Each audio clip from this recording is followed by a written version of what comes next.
Assalamualaikum warahmatullahi wabarakatuh.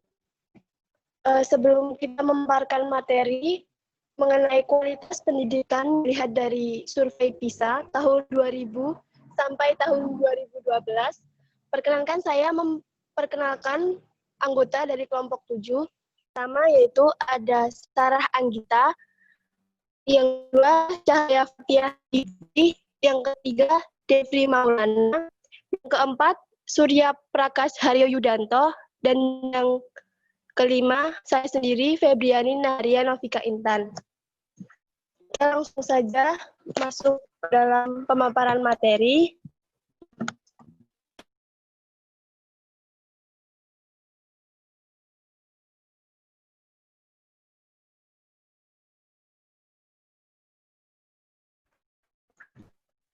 Yang pertama, apa itu PISA?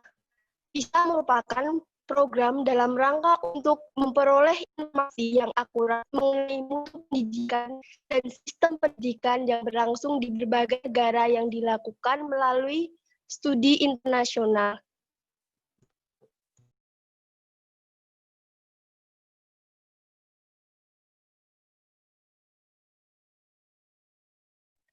Ya, selanjutnya, PISA bukan untuk mengukur kemampuan siswa dalam menguasai materi dalam kurikulum sekolah, melainkan untuk mengukur kompetensi siswa usia 15 tahun dalam beberapa pengetahuan dan partisipasi dalam masyarakat, yang difokuskan pada kompetensi membaca, matematika, dan sains. Kompetensi yang diukur meliputi kemampuan merefleksikan pengetahuan dan pengalaman mereka, serta mengaplikasikannya dalam kehidupan nyata.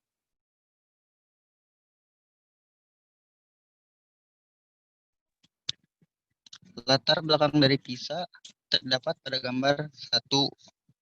Tampak perkembangan kemampuan membaca menurun pada tahun 2003, kemudian meningkat pada tahun 2006, dan selanjutnya berkembang secara monoton atau mendatar. Kemampuan matematika cenderung naik turun secara tidak signifikan. Kompetensi sains berkembang secara merata atau stagnan. Peningkatan literasi siswa kurang menggembirakan atau tidak terjadi peningkatan, dan nilai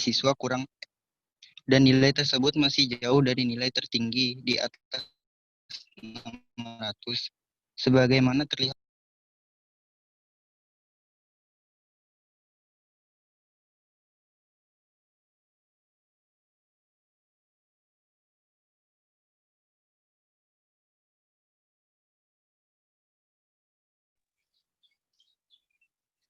Lalu apa permasalahannya? Pertama, kemampuan literasi membaca Indonesia, khususnya yang berusia 15 tahun sesuai survei PISA, masih tergolong rendah. Kedua, kemampuan matematis atau matematika siswa Indonesia rendah. Dan ketiga adalah kemampuan ilmu sains siswa Indonesia rendah.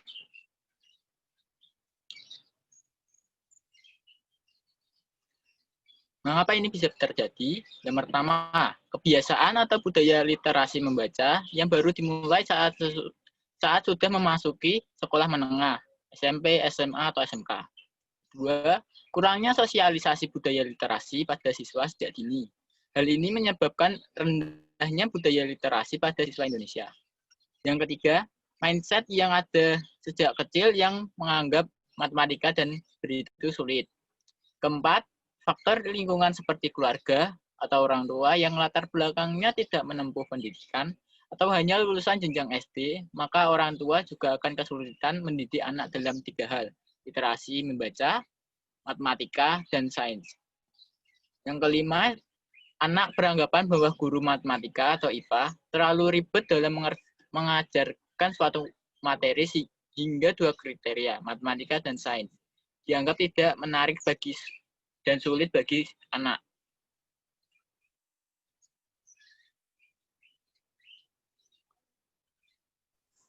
Kemudian efek bagi siswa atau pendidikan. Yang pertama, efek bagi siswa Indonesia secara kualitas akan tertinggal dari negara lain. Yang kedua, tingkat penguasaan ilmu-ilmu yang sudah diberikan belum bisa menjamin masa depan mereka. Dan yang ketiga, efek bagi dunia pendidikan di Indonesia secara dibandingkan dengan negara lain yang tercantum dalam PISA, kualitas pendidikan di Indonesia masih rendah mencakup kemampuan literasi membaca, matematika, dan sains.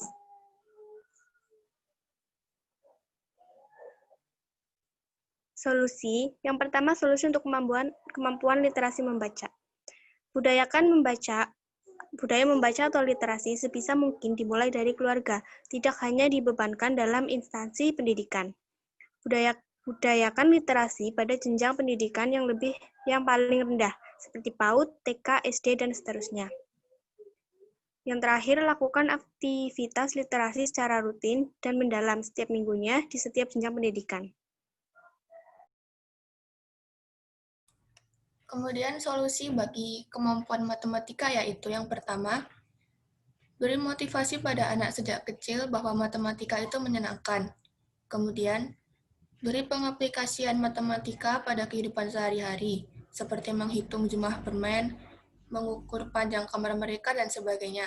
Dan yang ketiga, memaksimalkan peran orang tua di rumah untuk menstimulasi otak anak dalam hal matematis agar semakin terasah. Diterapkan juga pada kemampuan literasi dan sains. Kemudian solusi untuk kemampuan sains antara lain yang pertama, karena sains merupakan ilmu terapan, jadi ajarkan anak sejak dini pengaplikasian sains pada kehidupan sehari-hari, agar anak dapat langsung praktik ilmu-ilmu sains yang sudah diajarkan.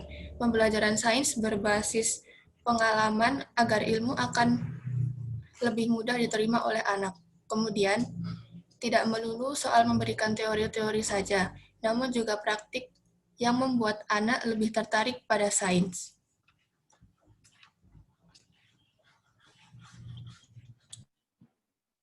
Sekian pemaparan materi kelompok 7. Apabila ada yang minta maaf yang sebesar-besarnya. Terima kasih atas perhatiannya.